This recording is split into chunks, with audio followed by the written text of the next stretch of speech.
Welcome to Clearing the Clutter Inside and Out with Julie Caraccio. Every Tuesday at 1 p.m., Julie interviews experts on all areas of clutter: physical, mental, spiritual, and emotional.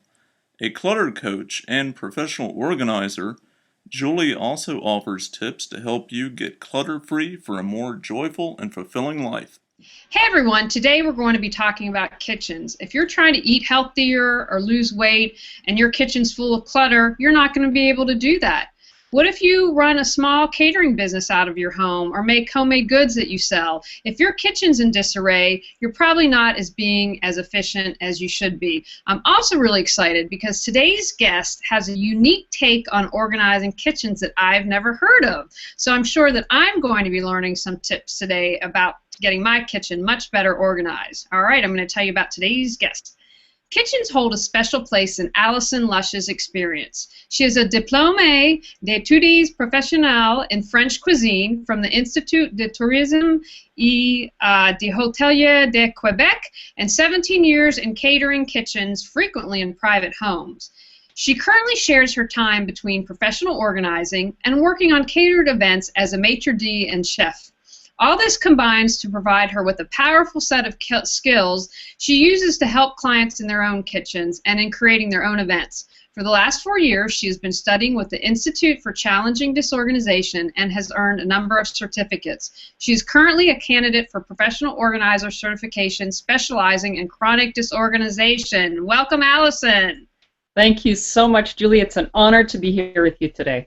Now, please correct my French. I know that I butchered that. The last time I took French was in high school, so for everyone, please pronounce correctly where you studied. The Institut de Tourisme et d'Hôtellerie de Québec. Yeah, not even close. But you know what? I give myself an A for effort on that. Absolutely. Thank you. All right, so let's get started. Yeah. We have lots of good stuff to talk about that. What are the common reasons you have found that kitchens get cluttered? And again, you have such a unique background with your catering as well as organizing that I bet you see things that others haven't. Well, the first thing is that in our lives, our behaviors change. Our lifestyle changes, the things that we own changes, and as with the rest of our environment, if our environment is not kept up to date with our actual behaviors, clutter occurs. That's the number one reason. So doing a refresh, a reboot on our lifestyle and what we actually need is the number one step to dealing with clutter in the kitchen or anywhere in the home. Excellent. What have you found? Have you found some of the consequences of having a kitchen that's very cluttered? You know, my observation is if it's really cluttered, you might not want to cook a healthy meal and you're just going to grab something pre-packaged. Or, I know in my home, my home is organized and clutter-free in the kitchen. I just like to bake and eat too much. So that's why we just eat too much. At least we're aware of it. But we keep all our medicines in the kitchen. And if, again, if that's an area that's cluttered, you might not be compliant with your meds. What have you found? Clutter can occur from anything. If we start, first of all, by looking at what do we own? Do we use it? Is it current for our lifestyle now? Does it have a home? That's an extremely important step. If we need to have it, where do we use it? If you need to have your meds in the kitchen because that's when you remember to take them, then it's perfectly appropriate to have them in the kitchen. They just need to have a home. So they need to be perhaps visible to you, so maybe like a basket on the counter, maybe next to the peanut butter, whatever works for you. One of the golden rules in organizing, which is the key to decluttering, one of the golden rules is look at your own life and how you live. There are no rules about how we should live, how we should organize. What works for you is what works for you. It's your home. It needs to be fluid so that you can get through your day without feeling that you're in traffic jams all the time. I need to get from point A to point B, but there's all this crap in my way and all this wasted time. So we need to figure out what those blockages are and work through them so that we can get what we need done quickly and smoothly so that it works well in our homes. And decluttering is one of the best ways to do it. But the first step is looking at how we live and figuring out our individual lifestyle. Comparing ourselves to other people is a wasted energy. If we look at other people, it should be simply to look at examples of how we can find solutions that work for us. not comparing. Excellent. I think just in general, we shouldn't compare ourselves to anyone in life, because that usually has a negative consequence unless it spurs you, and as you're saying, to get motivated. Now, have you noticed certain areas, maybe like cookbooks or a leftover area in the kitchen, that just seems to attract clutter maybe more than other areas?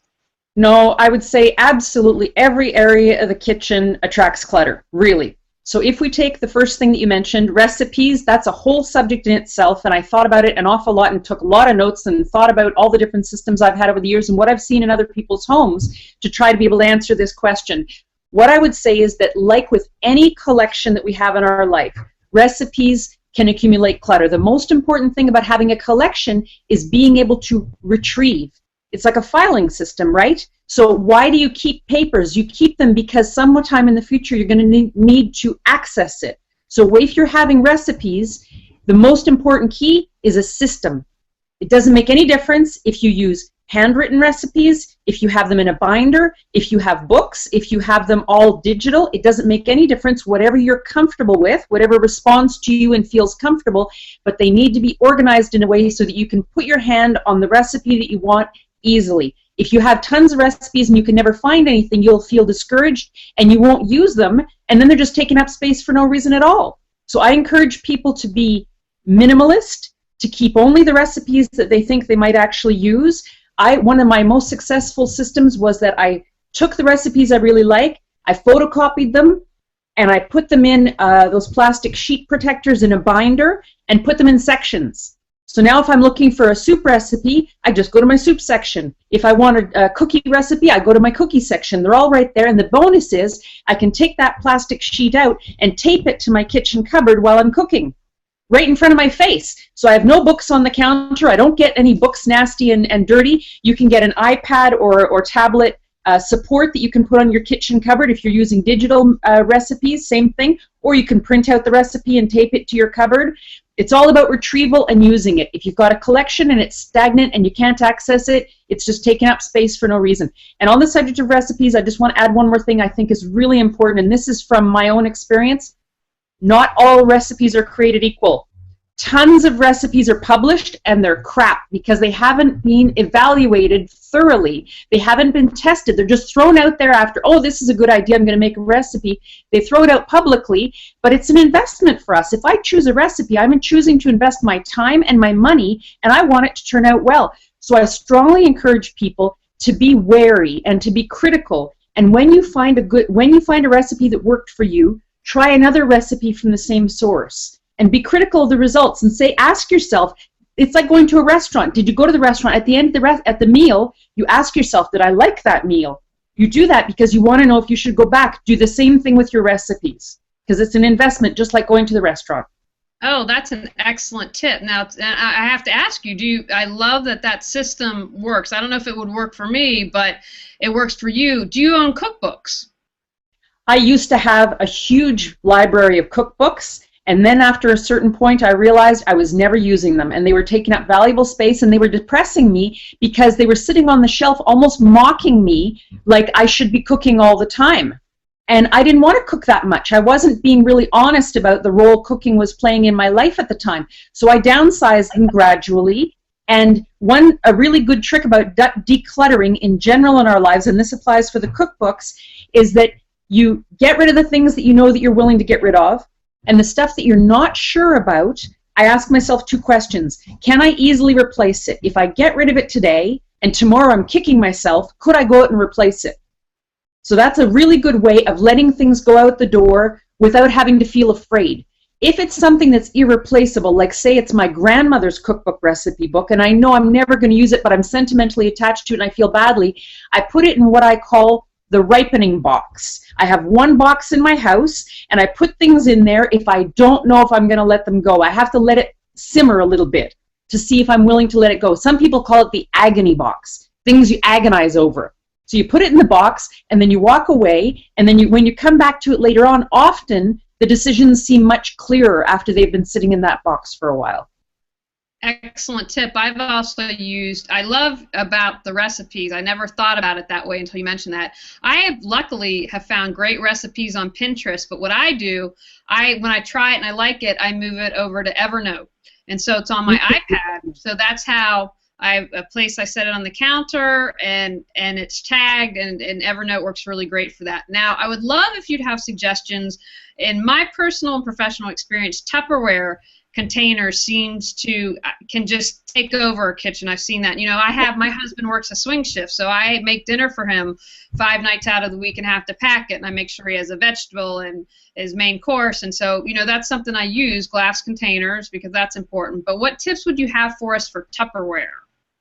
Well, the first thing is to recognize that food containers are a tool in the kitchen. We tend to think of them like a disposable something, like a Ziploc baggie, but the difference between a Ziploc baggie and a Tupperware container is quite significant. The Tupperware container or glass container or glass lock or whatever it is used, doesn't matter what you use. Whatever you feel good about is what works for you, and that's what you should be using. You have to feel as good as you possibly can about the tools that you're using, because it's going to make you want to invest money, it's going to make a good investment, and it's going to make you want to use it, which is good. We want the equipment in our kitchen to be used. We don't want to just buy stuff and fill up our cupboards and let it sit there. So you want to feel a magnet towards your tools. So choose tools that speak to you and feel comfortable. And often people are tactile, so the way it feels is more important for some people than others. Or the way it looks, if we're more of a visual person, the way it looks is going to be much more important to us. So choose ones that matter to you. Secondly, it's an investment. So it's a good idea to think about the investment that you're making. It's easy to go out and just buy more Tupperware, this kind and that kind, but if we bring home 2 or 3 or 4 brands of Tupperware, which most people have, by the way, most people, in my experience, I've been in thousands of kitchens over the years, most people have 5 or 6 different brands and styles and sizes of Tupperware, and none of the lids fit anything. Everybody's got the same challenge.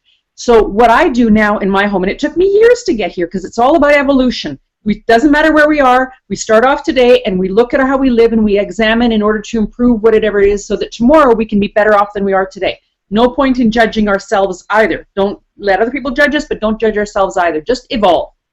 So what I do now is I have invested in one brand of plastic containers that I like, that are comfortable for me. They were more expensive, but I like them. I want to use them. All the lids are interlocking and they're simple, so I only have one kind of lid in my cupboard, and I take care of them because they were an investment. So I watch them. I don't just let them walk out the door and not come back. One additional comment though, in many households, for example, if you have lots of young kids, or if you have, for example, grown kids that come and visit and you want to send home leftovers with them, you need to have a certain supply of sort of disposable food containers that you're willing to give away to people, and you don't have to worry about them coming back.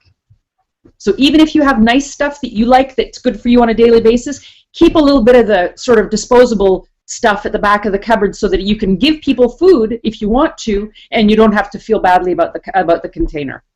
That's an excellent point, because you know what, when I have people, we do a monthly Sunday brunch, and if I send leftovers, I'm like, get the container back to my husband or get it to me, because I don't want a ton of them. I want the glass that are BPA free. That's something that's important to me. So I will have to think about that. That's a good suggestion for me to do, because they're kind of like books for me. I'm like, just make sure they're returned.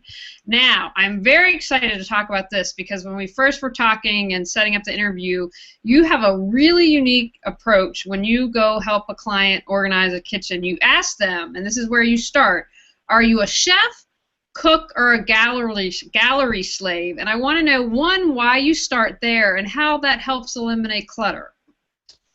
I start there because that's a really simple way to help a person start thinking about and looking at themselves and thinking about how food preparation appears in their life.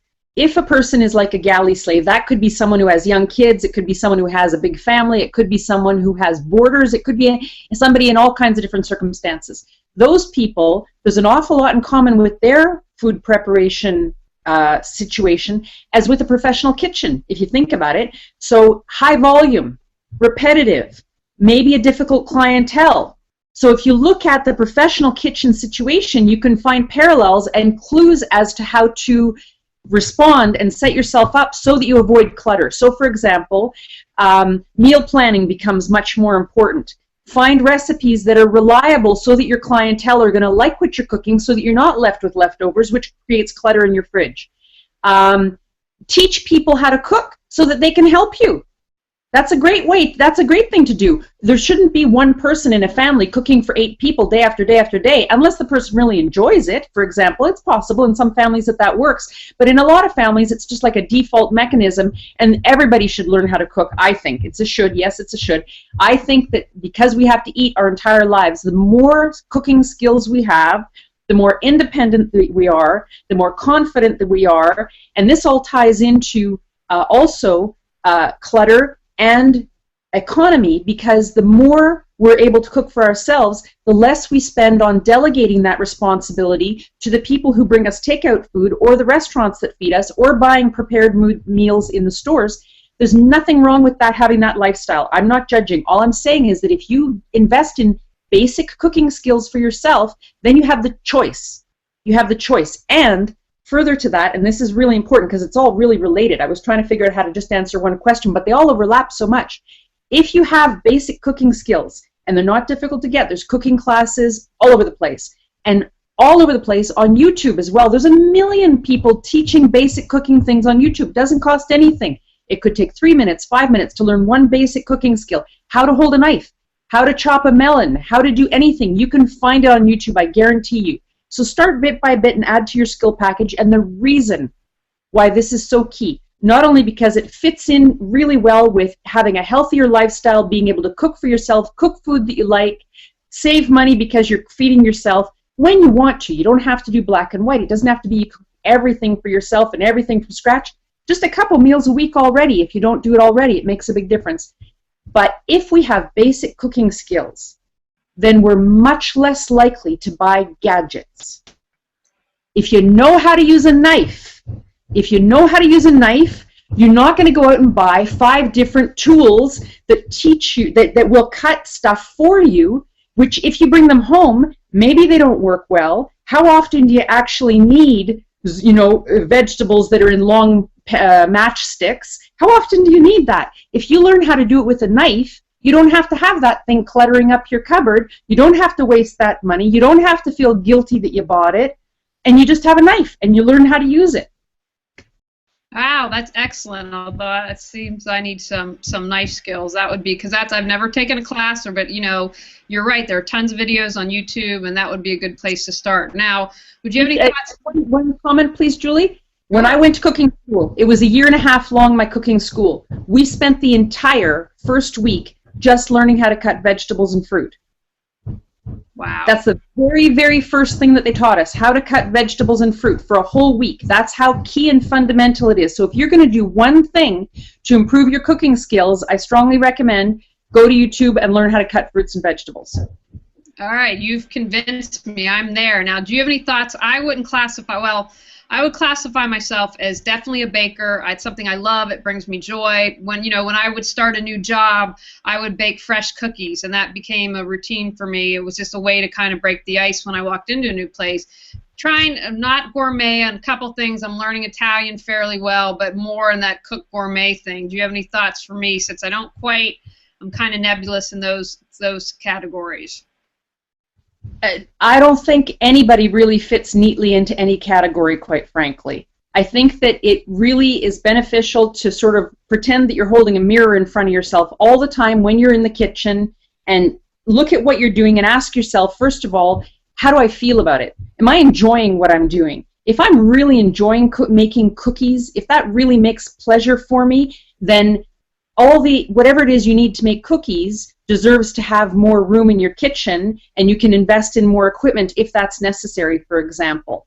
If you really enjoy making homemade pasta, if that gives you pleasure, if you enjoy eating pasta and you want to go further, you don't have to be a gourmet cook. You can buy yourself a pasta maker and learn how to make pasta. You don't have to be a chef in order to invest in those things, but whatever it is that you do, it should reflect who you are. It should come organically out of you and your lifestyle and your interests and your pleasure. I love that. And I'd love to know if you have any tips on ways that can help us eat healthier. I know that my big thing, I decided that, you know, we're cutting down on baking, but I'm making more of an effort to make as many meals home cooked as possible. And what I decided, that even if I made a homemade dessert that week, that, you know what, it had to be better than all the preservatives and everything else if I was eating and frozen food. So we've really gotten away from that. But what do you have any advice for people in their kitchens when they're trying to eat healthier? One of the easiest things, one of the elements about eating on a daily basis is that frequently we don't have time. So, for example, I'm in a rush, I'm running out the door to go to work, but I want to have a healthy lunch. I want to take food from home, not only because it's healthier, but because it's probably more economical too, but I don't have time to do anything.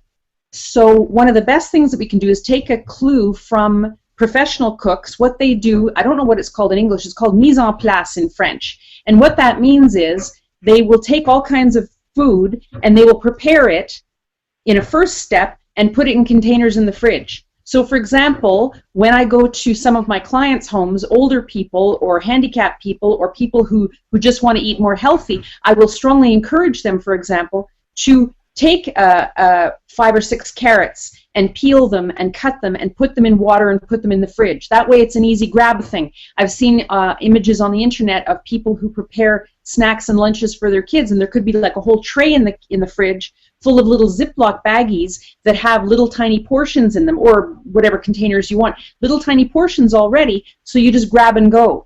So that's a really, really easy way to prepare things ahead of time. Another one, it would be, for example, making an energy bar. Instead of eating granola bars, we often need a boost of energy in the middle of the day. There are many recipes with really literally 2 or 3 or 4 ingredients, like the most basic things that you can imagine. You throw them in a food processor, you mix them all up, sometimes you just mix them into a ball and put them in the freezer or whatever, and then you've got these energy balls and you know exactly what's in them because you made them yourself. You can make a big batch, so it's very economical in terms of your time, and you can grab it and run out the door. So it's a very good way to give ourselves energy and keep us healthy and keep us moving without wasting our money on prepared foods and without eating things that we don't want to be eating. Excellent. Now, do you have any thoughts for when you're organizing the fridge and you know, if you buy vegetables and ways to keep them around longer? There's just too many vegetables and fruit to be talking about here on our conversation, because we would get into just too much detail. We'd get off topic. I would, again, strongly recommend doing research on the internet. The internet is really our friend. Today, it's easy to get overwhelmed, but on the other hand, it's a very, very useful tool. One of the best sites, if it's okay for me to say this, one of the most valuable sites, it's the one that it's my #1 go-to site on the internet for anything having to do with food and cooking and recipes, is cooksillustrated.com. And they have recipes which are very seriously tested. I've got an extremely high rate of success with their recipes, like 98% of their recipes I'm happy with, because they've tested them backwards and frontwards and upside down and had people test them before they publish. And they give you the whole story about why the recipe works. So when I read the story, it's a cooking lesson for me at the same time. Also, they have equipment reviews whenever I want to buy a new piece of equipment, like a knife or a cutting board or even ingredients. They have ingredient reviews as well, like canned tomatoes or yeast or whatever. They help me understand what it is I'm buying and how best to use it, so it makes me more confident in the kitchen. Even though I already, I have all these years of experience in professional training, I'm learning all the time, constantly expanding my base of understanding and the tools that I use and my comfort and my pleasure in the kitchen, because I keep learning. So that's one site that I really, really like. And the reason you originally asked me about that was the go-to place, recipes. Well, in your fridge, if you had any thoughts for organizing the fridge or fruits and vegetables to store longer. I would do the question on their website. That would be the first place that I would go, because they are so reliable, because they are so careful about the information they give. I would go to them and I would do a search saying food storage in the fridge and see what comes up. That's the first thing that I would do. Oh, fantastic. I've never heard of that site, so I'll be excited to check that out later. Now, do you have any tips if someone has a small kitchen? What would you say to them in terms of clutter and organizing? What's your advice? I have a small kitchen, And I used to live on a sailboat, and I know lots of people who have teensy-weensy kitchens, so it's something that's very, very familiar to me. It's not a reason to not enjoy your kitchen. There's no reason why you can't enjoy your kitchen, even if it's really small. It just means that you need to be more disciplined. So the stuff that stays in your kitchen has to earn its keep. It has to deserve being there. It has to reflect your lifestyle. Secondly, clean up as you go. So you don't need to have 4 mixing bowls. Have 1 mixing bowl or have 2 mixing bowls and wash them as you're going along, just like professionals do, and then reuse it again. You can use the same mixing bowl 5 different times in a recipe as long as you wash it as you're going. You don't need 5 knives. You can use 1 or 2 knives and wash them again. Knife blocks, that's a real Achilles heel for me. Knife blocks, if you have a big kitchen, you can afford to keep it, whatever, but they take up a huge amount of counter space, and for some people it's visual clutter as well. So I would encourage people to explore options of storing their knives in a different, safe way. My favorite way, I have 2 ways. One is a knife magnet on the wall. It's very discreet, it's very safe, it protects the blades, there's no rubbing on the blades, so you keep your sharp knife, which is very, very important. A dull knife is the most dangerous thing in the kitchen. Your knives need to be sharp, because if they're sharp, they will go through the food. If they're not sharp, you're going to fight with it and they could slip. I've lost parts of my fingers because of dull knives, literally. So I strongly recommend you keep your knives sharp and protect them. Wall magnet is a great idea. There are also different vertical knife holding containers that you can get that are much more discreet than a knife block, a wooden knife block on the counter. Also, anything that you can store on the wall in a small kitchen. Use your walls, use the inside of your cupboard doors, attach things so that they're hanging, because that way you can find them very easily. For example, I have my funnel. I have 2 funnels. I use a big one and a small one. I use them every week, and I have them hanging on a little hook on the inside of my cupboard door, so I always know where they are. They're not buried. That's another thing that's really important. A key for all kitchens, but it's a bigger challenge in small kitchens.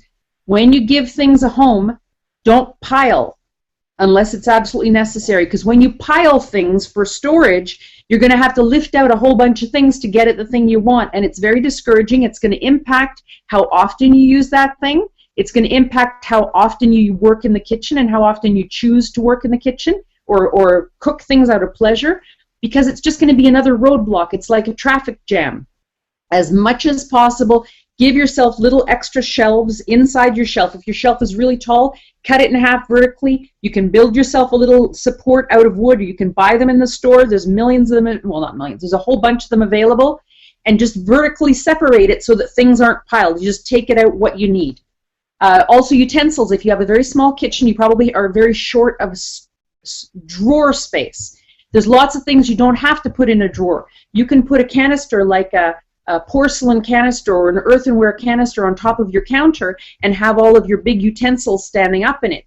Currently in my kitchen right now, I have a small wicker basket, a square wicker basket on my counter with little containers to give separations inside, and that's where I have all my forks and knives, right on top of my counter, because my drawers are just stupid for my utensils. Think outside the box. Find other solutions. You don't have to put it in a drawer just because most people do. Oh, I love that. Now, do you have any final thoughts or anything that you felt we needed to discuss on kitchen clutter, kitchen organizing, whatever you want? I think it's worth repeating that organization and kitchen skills are a lifetime journey. I think it's really, my personal belief is that it's really important to accept who we are and where we are today and just look at it as an adventure. And just build on whatever it is we've got, try to honor what we've got, and give ourselves credit for what we've learned already and what we're doing well, and build on that, and look for patterns. I'm really good at organizing this, but I'm not so good at organizing that. What can I learn from what already works for me, and use those skills to build on building other ones? The key to avoiding clutter in the kitchen fundamentally is good organization. And the key to good organization is figuring out who we are and how we live. So you sort of have to dig down and dig down and dig down in order to understand. But the benefit is, and this is really, really key, the more we learn about ourselves, the more we're going to be able to organize ourselves everywhere in our lives, including the kitchen, because it's always changing. Your habits change, your lifestyle change, your family composition changes, your job changes, your taste in food changes, your health situation changes, your body size changes, your physical ability changes. So we're all going to be organizing our entire lives. It's never going to be a static thing where you do it once and that's it. You got to come back to it and ask yourself again, if you're seeing clutter, it's a sign that the system is no longer working. It's no big deal. Just go back to it and tweak it and figure out what's the part that's not working anymore and tighten it up and make it work for you better, and then it'll be fine for a while. And then if it's starting to be clutter again, oh, there's obviously a problem. I got to go back and tweak it a little bit, and then you just keep coming back to it. It's organic. It's natural. Don't stress about it. It's not black and white. Oh, wonderful points. Do you have any other final tip that you'd like to share on clutter on any area? Because we discuss it all here. I am convinced that clutter is a quality of life issue.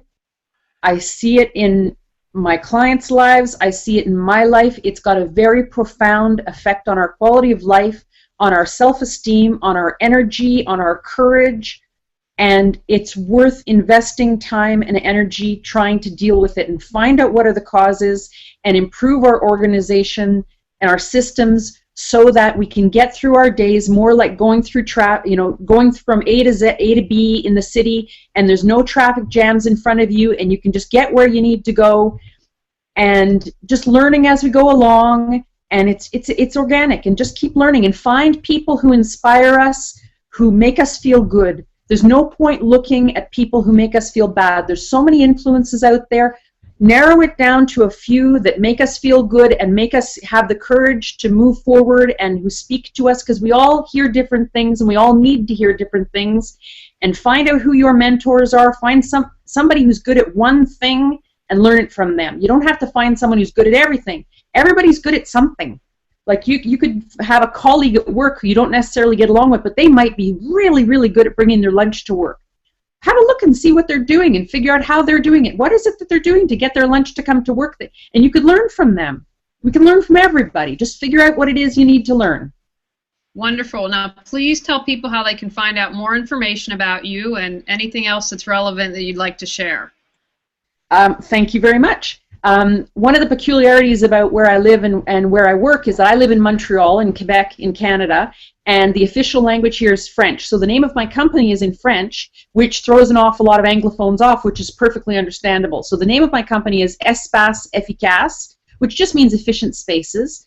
The easiest way for people to find me on the internet is just Google my name, Alison Lush, and I'm on LinkedIn, and people can find me, and I can do virtual consulting with people via Skype. I'm happy to do that. I'm experienced doing that. I can help people here on site, but I can help people over the internet. I'm very happy to coach people, and I really think that people need to feel encouraged in life. So find anybody that they feel speaks to them and encourages them, and go for it. Wonderful. I want to thank you, Alison, for your time today. I learned a lot, and I'm ready to implement that, and I want to Thank you so much for this opportunity, Julie. I think this is a wonderful series, and I congratulate you. I'm sure it's having a fabulous impact on so many people's lives. Thank you. I appreciate it. I believe if we all let go of clutter, whether it's emotional, mental, spiritual, or physical, then we can share our gifts with the world, and as we help one another, we help everyone, and we create a much different world for us to all live in. Yeah. Thank you so much. And I want to encourage everyone watching and listening to get out there, release some clutter, and create the life that you desire and deserve. Thanks for joining us on Clearing the Clutter Inside and Out. You can find out more about Julie Caraccio and her services at reawakenyourbrilliance.com. We'll see you here next Tuesday at 1 p.m. Remember, the journey of 1,000 miles begins with one step.